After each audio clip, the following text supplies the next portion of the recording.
دیارە لە دەرەنجامی کۆچی بەلێشاوی هاوڵاتیانی عراقی بەگشتیەوە بە تایبەتی هاوڵاتیانی هەرێمی کوردستان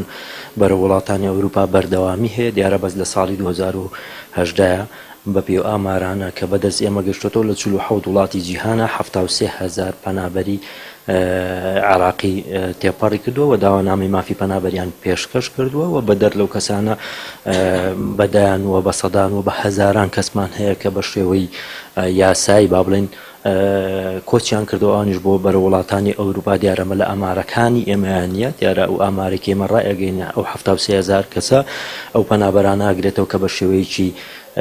نایاسایی کۆچیان کردو بەرە وڵاتانی ئەوروپا و لەوێ داوانامی مافی پەنابەریان پێشکەش کردو. بەداخەوە لە دەرەنجامی ئەو کۆچی بەلێشاوە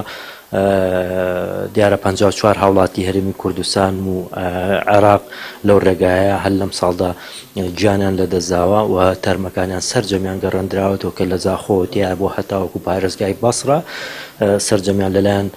ئێمە کاروباری یاساییان بۆ تەواو کردەوە و تەرمەکانیان ڕادستی کەسوکاریان کراوەتەوە. هاوکات 18